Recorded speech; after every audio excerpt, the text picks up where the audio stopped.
Assalamualaikum warahmatullahi wabarakatuh. Sebelumnya saya minta maaf karena saya tidak memperkenalkan diri, karena ada hal yang saya privasikan ya teman-teman. Tanpa banyak basa-basi, kita langsung saja masuk ke materinya. Kita akan membahas terlebih dahulu apa itu tenaga geologi. Tenaga geologi adalah adanya keragaman bentuk muka bumi yang selalu berubah dari waktu ke waktu disebabkan oleh tenaga pembentuk muka bumi.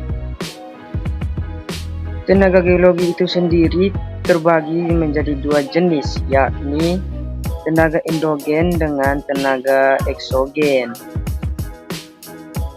Karena pada materi kali ini kita akan membahas tenaga endogen, maka tenaga eksogen akan dibahas oleh kelompok yang lain ya teman-teman. Baik, tanpa banyak basa-basi kita langsung masuk saja ke intinya. Apa sih tenaga endogen? Tenaga endogen adalah tenaga yang berasal dari dalam bumi yang bersifat membangun atau konstruktif. Dari sini sudah pasti bahwa tenaganya berasal dari dalam bumi ya teman-teman. Tenaga endogen yang terjadi di permukaan bumi adalah tektonisme, vulkanisme, sama seisme. Mari kita bahas satu persatu tenaga-tenaga tersebut. Yang pertama, tenaga tektonisme. Tektonisme adalah proses yang terjadi akibat pergerakan, pengangkatan, lipatan, dan patahan pada struktur tanah di suatu daerah. Tektonisme terbagi menjadi dua gerak, yaitu yang pertama, gerak epirogenetik. Gerak epirogenetik adalah gerak atau pergeseran lapisan kerak bumi yang relatif lambat dan berlangsung dalam waktu yang lama, serta meliputi daerah yang luas. Yang kedua yaitu gerak orogenetik. Gerak orogenetik adalah proses pembentukan pegunungan. Proses orogenesis meliputi luas areal yang relatif sempit dan dalam waktu yang relatif singkat. Seperti apa sih gerak epirogenetik? Gerak epirogenetik dibagi menjadi epirogenesa positif.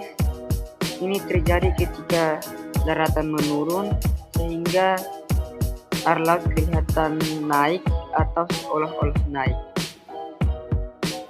Dan berikutnya ada epirogenesa negatif, yaitu daratannya naik, air lautnya seperti kelihatan menurun atau seolah-olah menurun. Nah, sekarang kita bahas gerak orogenetik. Ada yang disebut patahan. Jika dia ke atas disebut horst, ke bawah graben. Ada yang menuju suatu pusat, memusat, menyebar, flexur, dextral, sinistral, dan block mountain. Selanjutnya ada yang disebut lipatan. Lipatan tegak, lipatan miring, lipatan rebah, lipatan menggantung, lipatan isokin, dan lipatan kelopak. Tenaga endogen yang selanjutnya adalah tenaga vulkanisme. Vulkanisme mengacu pada proses magma atau dari astenosfer naik ke permukaan bumi karena suhu magma yang tinggi dan kandungan gas yang cukup banyak di dalamnya. Gejala vulkanisme terdapat dua. Yang pertama, intrusi magma, yaitu magma yang masih di dalam perut bumi, dan ekstrusi magma, yaitu magma yang sudah di luar perut bumi. Di dalam vulkanisme terdapat tipe-tipe letusan gunung api. yaitu tipe Vincent, tipe Hawaii, tipe Pele, tipe Vulcano, tipe Stromboli. Nah, tipe Stromboli ini waktu itu terjadi pada erupsi gunung Lewotobi. Iya. Dan tipe Peret dan tipe Merapi. Sementara bentuk-bentuk gunung api ada yang bentuk mar, yaitu memiliki kawah, perisai, seperti bentuk perisai, dan thread seperti berbentuk kerucut. Minta maaf, strato. Tenaga endogen yang terakhir adalah tenaga seisme.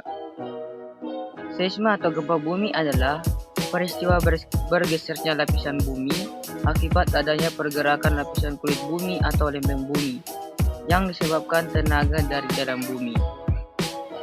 Simak ilustrasi gempa berikut. Terdapat suatu titik atau fokus sehingga terjadinya getaran atau rambatan, sehingga terjadi epicentrum gempa dan merambat ke permukiman warga.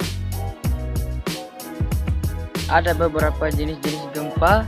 Pertama, gempa tektonik, yaitu terjadi karena pergeseran lempeng bumi. Yang kedua, gempa vulkanik, terjadi karena aktivitas magma. Dan yang ketiga, gempa terban atau runtuhan. Sekian pembahasan kali ini. Wassalamualaikum warahmatullahi wabarakatuh.